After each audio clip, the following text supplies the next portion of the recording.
Hola, ¿cómo están? Hoy día estamos con doctora Zulma Tovar Espinosa, que es una neurocirujana en Nueva York que nos va a hablar de las cirugías de epilepsia. Muchísimas gracias por estar con nosotros. Muchas gracias por la invitación. Sí, Encantada de hablar con ustedes. Sean todos ustedes muy bienvenidos. Hoy vamos a hablar sobre las cirugías y las opciones que tenemos para cirugía para controlar la epilepsia. Ante todo, queremos darle gracias a la gente de Livanova y de la tecnología del estimulador vagal por apoyarnos en este proyecto. Como todos sabemos, hay varios tratamientos para la epilepsia. Obviamente, la primera opción de tratamiento es siempre dar medicamentos o medicinas que son usadas para tratar de controlar las convulsiones.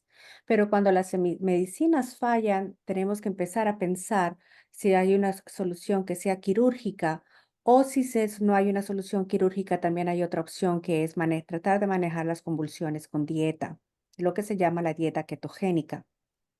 muy bien, muy bien. ¿Y cuándo se debe ofrecer cirugía a los niños que tienen ah, convulsiones que no están controlados por el medicamento? Esta es una pregunta muy importante y es importante que todos entendamos que cuando, cuando los niños o los pacientes son tratados con dos medicinas que son indicadas para ese tipo específico de epilepsia y esas dos medicinas fallan, la opción de que una tercera, perdón, que una tercera medicina funcione es muy limitada. Por lo tanto, una vez que dos medicinas para el tipo de epilepsia que se está tratando fallan, el equipo médico debe empezar a considerar una opción quirúrgica.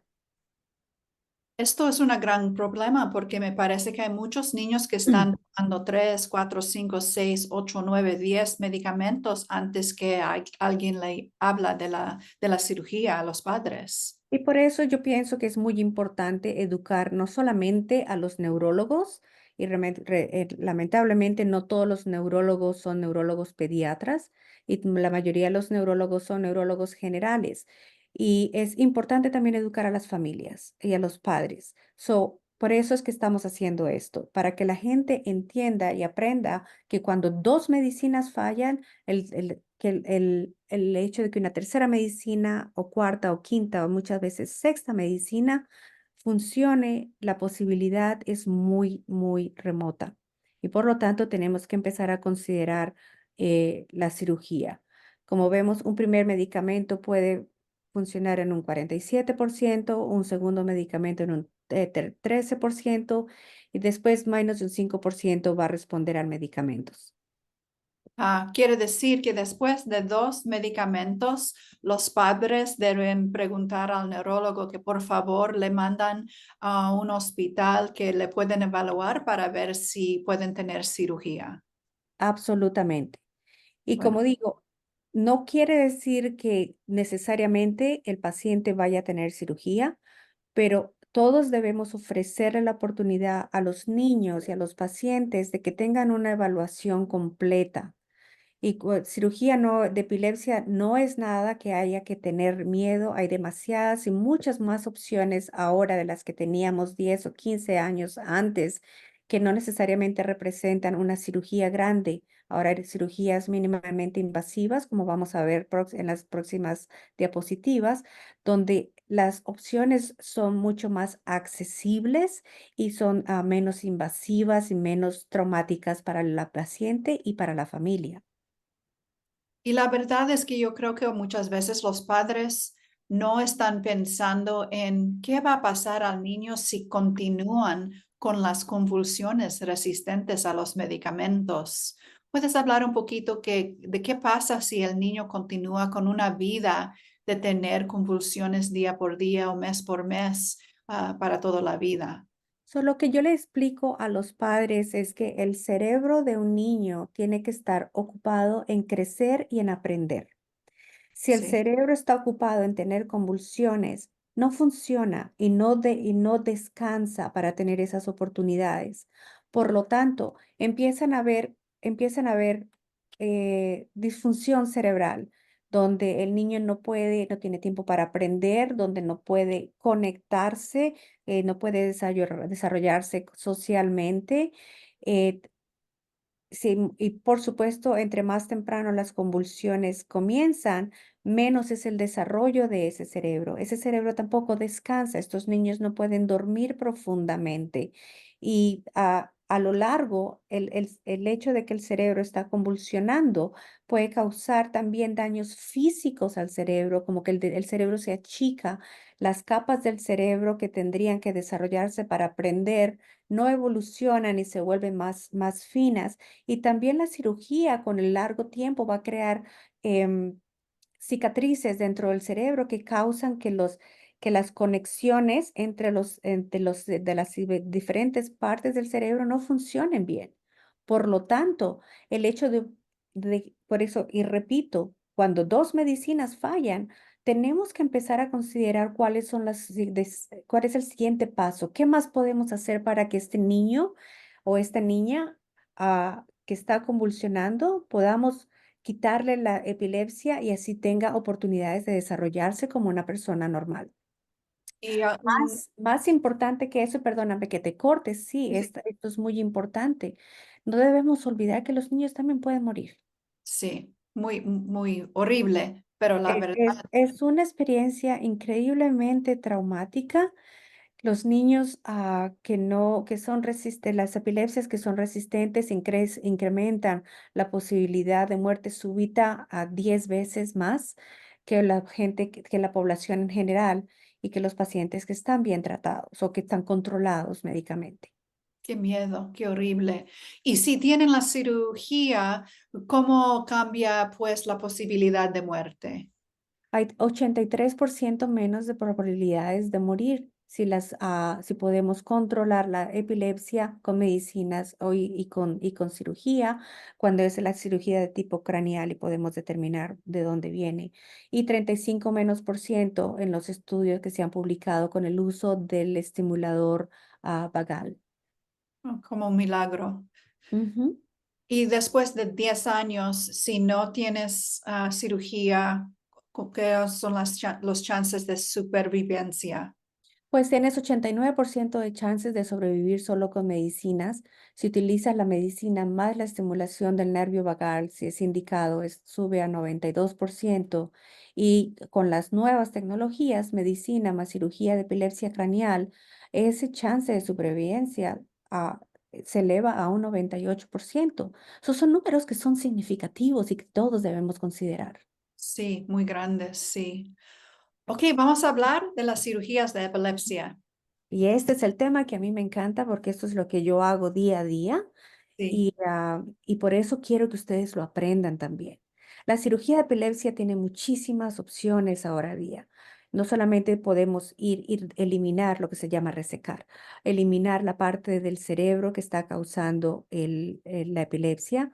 Hoy en día también podemos usar un láser y llegar allá y destruir milimétricamente la zona que está causando la epilepsia.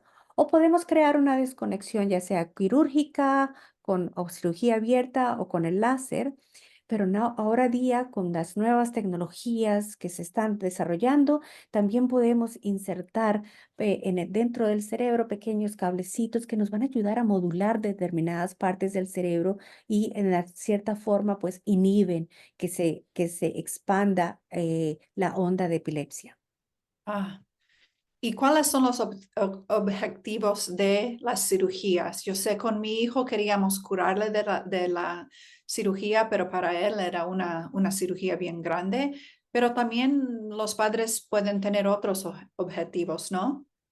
Obviamente, yo siempre digo que hay que ser muy claros en cuáles son las expectativas que tenemos, dependiendo del tipo de cirugía y si la cirugía es focal o focalizada, la podemos señalar en el cerebro, la cirugía viene de este punto, o si es una cirugía de tipo generalizada que se origina en todo el cerebro, las opciones quirúrgicas son diferentes. Y las expectativas tienen que ser reales, no solamente para el paciente, sino también para la familia, la gente que ayuda a cuidar al paciente. Muchas veces podemos, sí, obviamente el objetivo que todos soñamos es curar, hacer que el paciente no tenga más epilepsia. pero en muchas oportunidades, si no lo podemos curar, podemos por lo menos reducir la intensidad y la frecuencia de las convulsiones. Y como mencionamos antes, también vamos a reducir el chance de que haya una muerte súbita. Así que esa es una conversación que debe tenerse con el neurocirujano y con el epileptólogo antes de la cirugía, porque obviamente todos tenemos que tener muy claro antes de dar este paso qué es lo que queremos obtener después.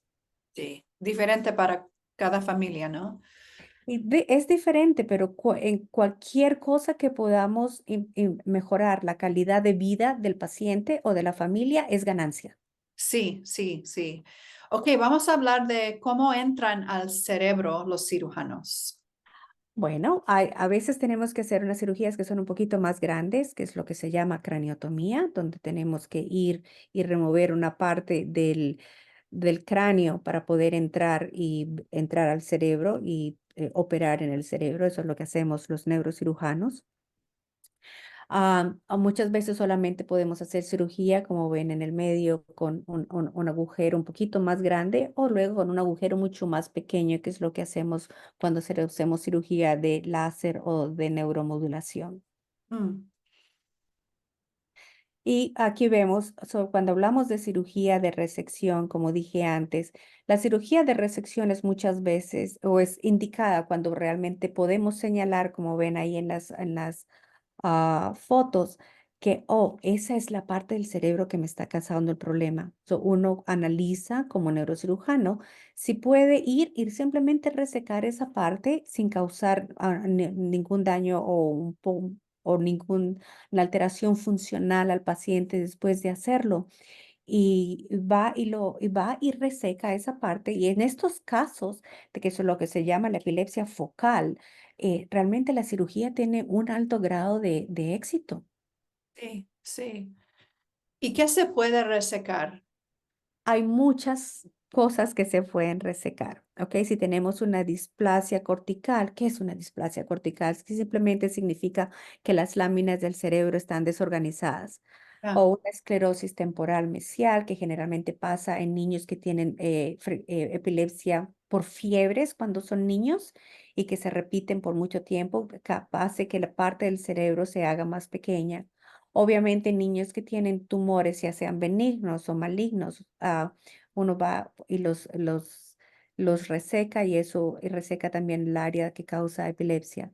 Las malformaciones cavernosas, que son simplemente como unas lesiones de pequeños vasos que realmente se ven como una fresa en el cerebro, también se pueden resecar. Otros tipos de epilepsia o malformaciones que son un poquito más complejas, como la hemimegalencefalia, que sí quiere decir que la mitad del cerebro es más grande que la otra. Síndrome de Sturge-Weber, que significa que hay vasos que están anormales en el cerebro. La tuberosclerosis. El complejo de tuberosclerosis, que es una enfermedad genética que antes no teníamos muchas opciones que ofrecer, sino cirugías muy grandes. Ahora también se puede tratar con láser y luego lo hablaremos.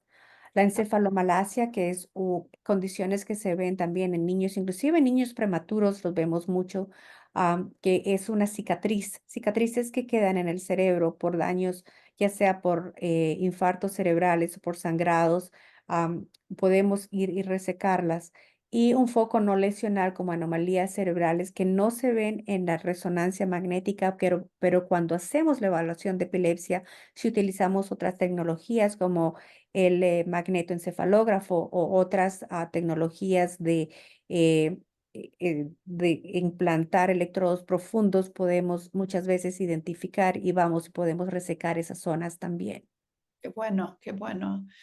A ver, queremos hablar de si niños lo tienen la cirugía o no lo tienen, qué son los chances de ser libre de crisis. Bueno, pues en este manuscrito que fue publicado, vemos que en una serie de 116 pacientes, 77% de los pacientes, y recordemos, estamos poniendo aquí todos los pacientes en una bolsa, ¿verdad? Sí, Con ajá, diferentes tipos de epilepsia.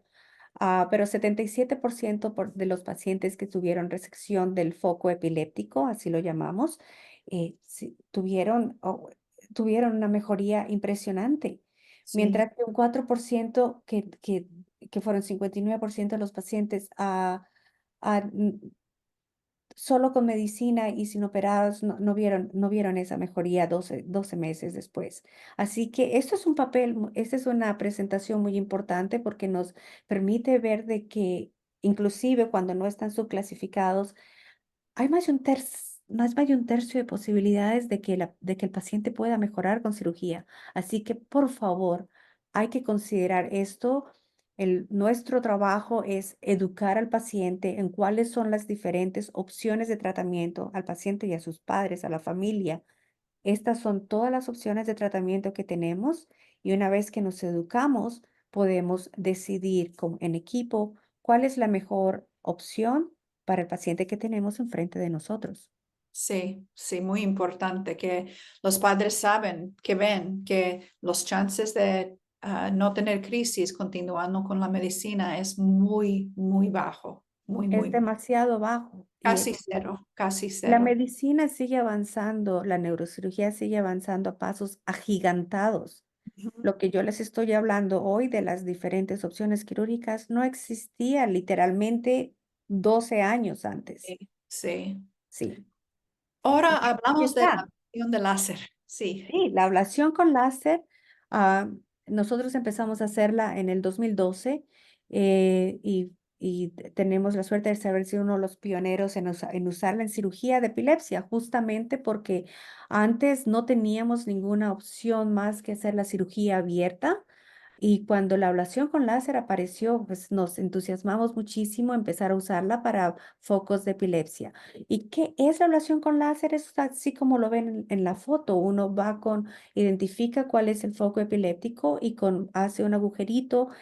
Es una incisión que es literalmente, probablemente 5 milímetros, máximo 1 centímetro, donde uno va y hace un agujerito en el cráneo, introduce un láser bajo la visión de la resonancia magnética y simplemente calienta el área del cerebro que produce la epilepsia a un punto donde esas células eventualmente mueren mm, y entonces destruye el foco epiléptico.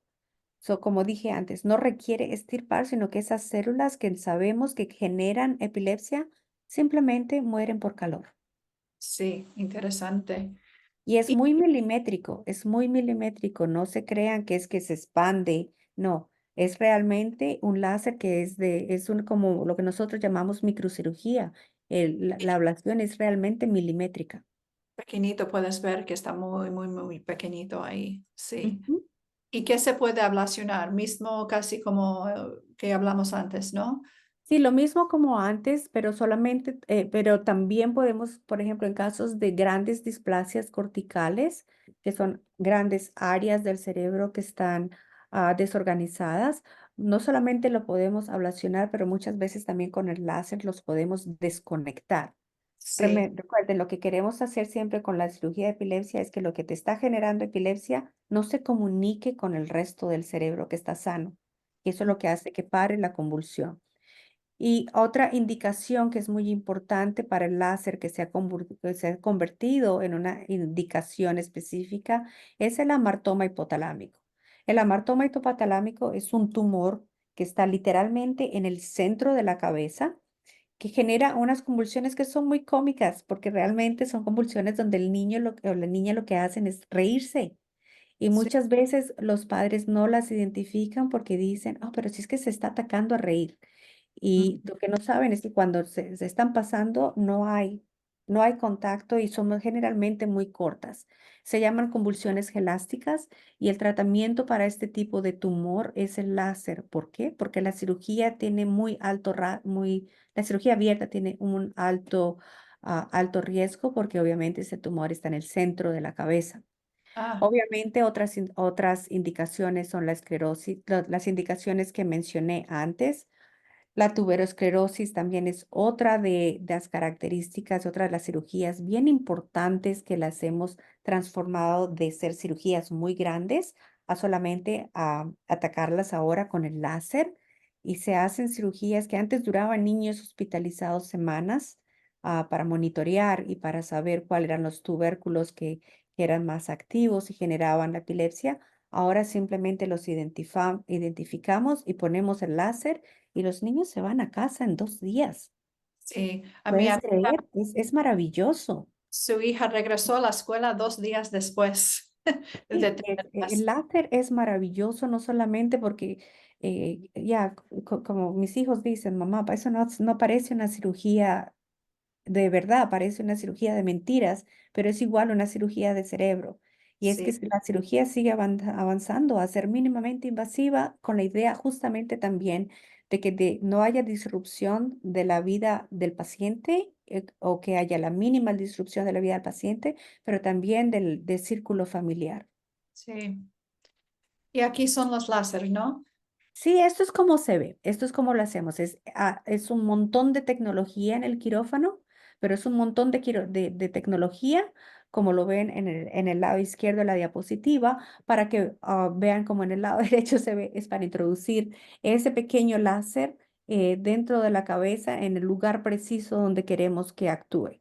Así Pequeñito. como lo ven. Sí, wow. Y es efectiva la láser. Es muy efectiva. Vemos que en un 93% de los pacientes va a mejorar las convulsiones y en un 70% de los pacientes con displasia cortical, que es algo similar a la cirugía abierta, se va a ver mejoría también. En esto es en un promedio de 2 años. Estamos haciendo seguimientos ahora. Sí, como la tecnología es nueva, estamos haciendo seguimiento a más largo plazo, pero es realmente efectiva. Y otra cosa que no debo de olvidar de decir, otra de Sí, las ventajas del láser es que si no lograste obtener todo el foco, lo puedes repetir. puedes regresar otra vez Puedes para. regresar y volver y hacerlo, Wow, porque es tan mínimamente invasivo que puedes volver y hacerlo. ah, qué bueno. Ahora hablamos de las cirugías de desconexión. Y las cirugías de desconexión, esta es una diapositiva muy linda para recordarle a todo el mundo que en el medio de la cabeza tenemos algo que yo llamo el puente que conecta los dos lados de la cabeza, que se llama el cuerpo calloso. Y el cuerpo calloso tiene unos 200 millones de fibras que conectan un lado con el otro. Mm, Cuando tenemos epilepsia que se genera en un lado del cerebro, a través del cuerpo calloso y todas las fibras que pasan, que esas epilepsias se generalizan. Cuando hablamos de cirugía de desconexión, como dije antes, lo que queremos hacer es desconectar esas fibras para que la parte que genera epilepsia no se comunique con el resto del cerebro. Y entonces para eso tenemos lo que llamamos cirugías de desconexión, como vamos a ver en la siguiente diapositiva. Y esta es la calosotomía. Quiere decir que queremos que ese puente, ese cuerpo calloso, en vez de estar así unido, lo queremos separar. Y sí, así cuando lo separamos, pues este lado no se comunica con el otro lado. Y puede hacerse con una cirugía abierta, obviamente, como lo hacemos clásicamente. Podemos hacer también de una manera endoscópica. ¿Qué es el endoscopio? El endoscopio es un pequeño telescopio que ponemos en la cabeza y muchas veces a través de ese pequeño telescopio podemos ver y podemos realizar cirugía y desconectar ambos lados. Pero también el láser lo hemos empezado a usar para hacer este tipo de cirugía y lo que hacemos es simplemente que calentamos el cuerpo calloso por la mitad y desconectamos los dos lados. mm. Y cómo reduce o paran las convulsiones. Yo creo que calosotomía es más para las convulsiones de caída, ¿no? Sí, las convulsiones de caída, lo que llamamos en inglés Sí, el drop syndrome, ¿verdad? Que son los pacientes que cuando tienen su convulsión simplemente se caen al piso y son estos chiquitos que tenemos que tener con un casco en la cabeza porque pueden lesionarse cada vez que caen y los vemos frecuentemente en el hospital porque se pegan en la cabeza. La calosotomía, sea como la sea que la hagas, tiene un 75% de mejoría. y muchos de los pacientes, este es, que en este papel de epilepsia que fue publicado, ellos estudiaron 103 pacientes que son todos pediátricos. Nosotros consideramos pediátricos a los pacientes de menos de 21 años. Ujú. Y con el lead vemos que mejoraron, el lead es el láser, perdón, mejoraron 75% y con un 6% de complicaciones, lo cual para una tecnología quirúrgica es un riesgo muy, muy bajo. Sí, muy, muy bajo. Sin muertes también o déficits neurológicos. Déficits neurológicos permanentes, Ya, exacto. ya son temporarios. Es muy prometedor. A ver, oh, solamente aquí estábamos hablando de las diferentes, cuando van por cráneo o por láser, es lo mismo, 75% reducción en la caída en las Sí, convulsiones. y cuando decidimos hacer una o cuando decidimos hacer la otra, depende muchas veces no solamente del acceso a la tecnología de láser, Mm, pero también de las características anatómicas del paciente. ¿Qué quiere decir eso? Que muchas veces el cuerpo calloso, lo que estaba diciendo el puente, puede ser directo, es como una línea directa, así como lo ves en el lado derecho, y es mucho más fácil introducir el láser. Pero muchas veces es así redondito, y cuando es redondito es muy difícil usar el láser para hacerlo, y entonces preferimos hacerlo de una manera abierta. Pero también hay otras veces que consideramos otras características individuales del paciente por los cuales decidimos hacer una técnica quirúrgica abierta versus una técnica quirúrgica mínimamente invasiva. Ahora hablamos de las otras, modulación. Yo creo que estábamos hablando de los cuatro diferentes tipos de cirugías. Ahora estamos en la neuromodulación. Exacto. Cuando el paciente no es realmente candidato a cirugía craneal, por cualquiera que sea el motivo, ah, tenemos otras tecnologías que podemos usar. El estimulador del nervio vagal ha estado en el armamentario quirúrgico por mucho tiempo. Y la tecnología, la batería que se utiliza, yo le digo que esto es como un marcapasos para el cerebro. Ujú. Que no sabemos cómo funciona, pero funciona bien. Y no importa cuántos papeles o cuántas publicaciones leas, lo que yo siempre le digo a los padres es que esta estimulación del nervio vagal va en un tercio de los pacientes probablemente no va a hacer nada, pero en dos tercios va a mejorar no solamente la intensidad, pero también la frecuencia Sí. de las convulsiones, lo cual es un 75% que es maravilloso porque la tecnología sigue mejorando y, y, a, y a medida que progresan los diferentes tipos de baterías, como ven en la foto, es una batería, es una incisión, una bolsita que se hace en el pecho, se coloca ahí la batería, los cablecitos van debajo de la piel y se colocan alrededor de un nervio que está en el cuello que se llama el nervio vagal, por eso se llama estimulador del nervio vagal. Y el nervio vagal, entre más aprendemos de él, tiene muchas características que son muy importantes, pero una de ellas es que cuando lo estimulamos, por algún motivo que todavía no totalmente entendemos, inhibe las convulsiones. Y no solamente inhibe las convulsiones, nos hace sentir más felices, nos hace sentir mejor. Y eso es muy importante. Además, las nuevas baterías también ayudan, los podemos leer, porque hay un programador que los ponemos encima de la piel y podemos leer y aprender cuántas convulsiones realmente tienen los niños, a qué hora del día las tienen, de tal manera que los medicamentos se pueden adaptar a las horas en que los niños tienen convulsiones más frecuentes. Pero también nos han ayudado a entender y aprender que muchos de los niños tienen convulsiones cuando están durmiendo, Mm, que antes ni siquiera sabíamos que eso pasaba y por lo tanto estos chiquitos nunca podían llegar a un sueño profundo que es el sueño de descanso. Y cuando el cerebro está cansado, como todos sabemos, cuando tenemos niños con epilepsia, lo que los llevamos a hacer la electroencefalografía, entre más cansados, más convulsiones tienen. sí.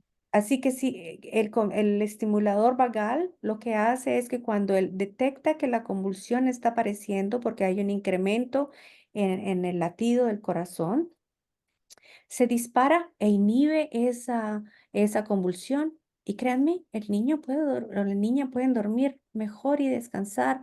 Y solamente eso va a hacer que tengan menos convulsiones Por dormir más. por Sí, dormir más y por claro, descansar. claro, Y va a sí, ser un cerebro, como dije al principio, que va a poder estar un cerebro descansado, sí, que va a tener menos convulsiones, que este niño va a tener, o la niña va a tener más atención y va a poder aprender más. El sí. cerebro que se va a poder desarrollar. Qué bueno, qué bueno. ¿Y cuando lo utilizamos? Generalmente el estimulador vagal está indicado en convulsiones que son generalizadas, en aquellos casos de convulsiones de caída donde no podemos, no queremos hacer calosotomía. Es algo que se programa automáticamente por fuera, o sea, se coloca un magneto encima y se programa. Yo le digo que es como, es un marcapaso porque realmente programamos con dosis, empieza una dosis muy pequeña que se va incrementando hasta que logramos cuál es la dosis adecuada para ese paciente. Em, es una también, funciona como una terapia de rescate porque se le da al paciente y a los padres un magneto que es realmente luce como un reloj, que cuando se empieza la convulsión simplemente se pasa por encima de la batería y va a hacer que el estimulador vagal empiece a funcionar. Y muy importante es que los nuevos modelos de estimuladores vagales son compatibles con las resonancias magnéticas, por lo tanto no van a limitar que se hagan imágenes o se tomen resonancias del cerebro. Y otra cosa bien importante es que eh, se puede empezar utilizando el estimulador del nervio vagal y si por algún motivo eso no nos da el éxito esperado en el control de las convulsiones, eso no pone de lado, no cancela la posibilidad de que se puedan utilizar otras técnicas quirúrgicas en conjunto. Ay, qué bueno. Ahora hay algo nuevo, este neuroestimulación responsiva. ¿Tienes experiencia con esto? La experiencia es todavía muy corta. Ujú. Hay mayor experiencia en pacientes adultos y hay muy pocos centros que están trabajando con pequeños, pero estamos empezando a acumular experiencia con la neuroestimulación responsiva o con ARNS, como se llama en inglés. ¿Y qué es? Es otro tipo de batería que esto es cirugía porque hay que hacer un espacio en el cráneo, en el hueso, donde se asienta la batería y de esa batería van a salir unos cables que se colocan dentro del cerebro, eh, como ven aquí en la diapositiva, y nos ayudan, lo colocamos dentro de las zonas donde creemos o donde hemos acumulado información que hay epilepsia, y lo que hacen es que van a estimular esa zona del cerebro ah, para, para que no se produzca más epilepsia, pero también la ventaja que tiene esta nueva tecnología es que también nos ayuda a grabar, a tener un récord. Es como tener un electroencefalograma interno. Ay, qué Entonces, puedes grabar las ondas cerebrales y ver realmente si esa zona donde está colocado el estimulador es activa en epilepsia. Y muchas veces lo colocamos en otras áreas donde el electroencefalograma de superficie que colocamos en el cuero cabelludo no es específico, lo suficientemente específico porque la epilepsia es bien adentro del cerebro y necesitas tener algo realmente dentro del cerebro que te ayude a saber mejor de dónde, si esa área realmente está generando epilepsia o no. Y esto, la neuroestimulación responsiva, esta tecnología te ayuda a tener información. En algunos pacientes inclusive se colocan en ambos lados cuando son de epilepsia generalizadas. ah, y hemos descubierto a medida que estimulamos y que vemos los resultados, que en el largo tiempo, en estudios a largo tiempo, podemos descubrir nuevos focos, pero también podemos eh, descubrir que a veces cuando resectamos una parte del cerebro que producía epilepsia, otros focos se pueden volver activos y entonces tenemos una información que es mucho más limpia. Muchas veces los padres me dicen que le han avisado a sus hijos que no pueden tener cirugía porque tienen focos en dos lados del cerebro, pero yo les dijimos, pero si tienes que ir a un centro que pueden usar este RNS, porque posiblemente le pueden poner en los dos lados estos. ah, Exactamente, exactamente. Por eso yo les digo, la tecnología cambia y crece a un ritmo agigantado. I mean, el ARNS se empezó a utilizar en niños, ¿no? Hace 2, 3 años. sí, eh, y ya, apenas estamos empezando a tener todas las experiencias, a reunir la experiencia entre diferentes centros, pero es qué bastante prometedor y como dices, se pueden programar a largo del tiempo y lo más importante es que realmente nos está permitiendo entender mucho mejor cómo funcionan las conexiones en cada caso individualmente. Y no estás en el hospital mucho tiempo con esta cirugía. No, no tienes, es una cirugía que tampoco, que también, again, de nuevo, es mínimamente invasiva y pues dependiendo de cómo te pases el posoperatorio, puedes estar de 2 a 4 días en el hospital. Qué bueno. Y pues, ¿cómo trabaja para las convulsiones? Pues los resultados hasta ahora son magníficos, pueden tener una reducción de hasta más del 75% en la frecuencia de las convulsiones. Pero Qué, como te digo, no solamente el hecho de que te ayude a reducir las convulsiones, sino el hecho también de poder identificar algún otro foco que no hayas podido identificar con la evaluación no quirúrgica. qué bueno. Ok, el último, el último cirugía, la última cirugía. Lo último que tenemos ahora es la estimulación cerebral profunda, o el DBS, como se dice en inglés, el Deep Brain Stimulator. So, ¿por qué es esto interesante? Porque hace muchos años nunca pensábamos que había otras partes del cerebro que estaban relacionadas con epilepsia. Y hay una parte en el cerebro que se llama el tálamo, que está también en el medio del cerebro, es ahí donde estamos mostrando que hace unos años ni siquiera considerábamos, clásicamente los epileptólogos creíamos que las convulsiones venían solamente de la corteza cerebral. Y ahora estamos descubriendo, a medida que los DBS empezaron a utilizarse, primero que todo en pacientes que tenían trastornos del movimiento, con trastornos más que todo en pacientes con Parkinson, y a medida que los empezamos a usar, empezamos a ver de que pacientes que también tenían epilepsia, pues empezaban a controlarse mejor. Y cuando se empezó a usar la estimulación cerebral profunda, cuando los colocamos en determinadas partes del tálamo y podemos neuromodular. Y esto es importante porque no estamos destruyendo nada, ninguna parte del cerebro. Lo que estamos haciendo es estimular esas partes, pasar pequeñas corrientes a esas partes del cerebro y haciendo eso estamos viendo resultados increíbles de que para solamente hacer eso inhibimos la transmisión de la epilepsia. Y en Ah, algunos pacientes también, pacientes que tienen espasticidad, también el neuroestimulador, el estimulador cerebral profundo ayuda a las dos condiciones.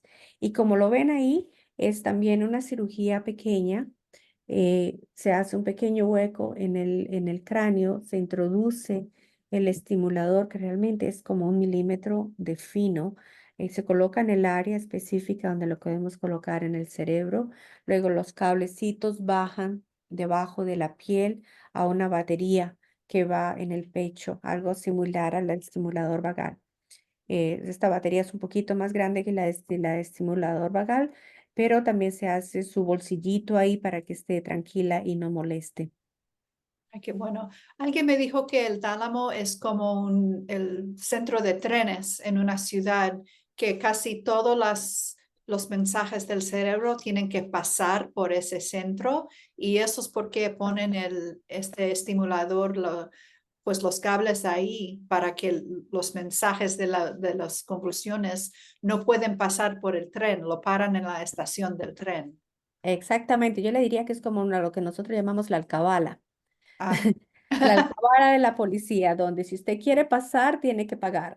Ah, So, sí, ahí exactamente. Y ha sido sumamente exitoso hasta el momento. Lo que vemos es que en un año, recuerden que los datos que nosotros recolectamos en epilepsia, generalmente tratamos de recolectarlos a largo plazo, pero ver que funciona en un año hasta un 41% de reducción de las convulsiones y hasta un 69% a los 5 años es realmente prometedor. Es sí. realmente prometedor. Y como les digo, la tecnología sigue avanzando. Antes los cablecitos que poníamos tenían muchos menos contactos, ahora tienen mucho más contactos y nos proporciona mucho más información. Así que, y son cirugías que son muy, muy sencillas de hacer. Son cirugías que puedes venir al hospital, se hacen y estás 2, 3 días en el hospital y te vas a tu casa. Pero de nuevo, como lo que dijimos antes, Mónica, es importante que con todas las diferentes opciones que los neurocirujanos y que los epileptólogos tenemos hoy día para tratar las convulsiones, no solamente médicamente, sino quirúrgicamente, Sí. eh, es importante que nos Sí, eduquemos y que haya una comunidad donde todos nos comuniquemos y veamos cómo podemos facilitar no solamente la evaluación, sino también el tratamiento de estos niños. Hay muchas organizaciones y Pediatric Epilepsy Surgery Alliance es una de estas grandes y maravillosas organizaciones con la que yo estoy muy a gusto en colaborar, donde la idea es que transmitamos la información unos a otros, porque si estamos los que nos hemos formado aquí para tratar de ofrecer estos tratamientos a todos los niños en todas partes del mundo, lo que tenemos que romper sí, por son las cierto. barreras culturales y los miedos. Sí, y es un problema, yo creo, muchas veces en las culturas latinos, porque tenemos como, no sé, hay veces miedo de los doctores o tanto miedo de cirugía cerebral, ¿no? No sé por qué, pero yo lo veo más muchas veces en las culturas latinas. Yo creo que sí, si a mi hijo nació a mi mamá, nunca ella le deja tener la cirugía porque ella tenía un miedo horrible a la cirugía del cerebro, pero yo no, porque me eduqué y leí y pues hablé con los cirujanos. Si tú eres un padre que necesita ayuda para ir a un centro de epilepsia para tener evaluación de cirugía, te damos $1,000 para pagar el vuelo, el gas, comida, lo que necesitas para ir a un centro más de 50 millas de tu casa, porque sabemos que es mucho dinero. También tenemos otros padres que sus hijos han tenido estas cirugías y ustedes pueden hablar con esos padres. Están entrenados en todas las diferentes cirugías, conocen los diferentes hospitales y pues muchas veces solamente quieres hablar con otro padre o otra madre que ha hecho esta decisión. Si quieres conocer a muchos niños que han tenido estas cirugías, cada 2 años tenemos una conferencia en los Estados Unidos. Vamos a tenerlo en Boston, agosto primero a 3, y ahí vas a conocer 100, 200, 300 niños que han tenido diferentes tipos de cirugías, aprender de los doctores y más bien pues conocer a las otras familias. Sí. Muchísimas Por gracias. supuesto, nos oponemos a la orden también para explicar y responder preguntas en tu mismo idioma. Sí, Por favor, no tengan miedo. Nosotros los neurocirujanos hacemos ahora muchas cosas más con menos, así lo llamo yo. Hacemos mucho más con menos. sí. Y hay que vencer el miedo y hay que preguntar y hay que ser un padre y una madre inquisitivos. Am, ¿Cómo se dice? No se queden tranquilos simplemente con lo que el médico les dice.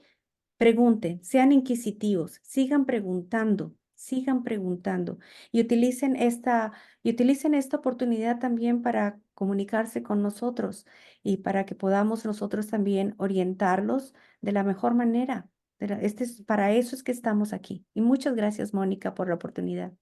Doctor Tovar Espinosa, muchísimas gracias a usted y para los padres y madres que tienen preguntas, van a poder ver este video y pues tener más paz en el corazón de estas cirugías. Sí, Amén, que así sea. sí, gracias.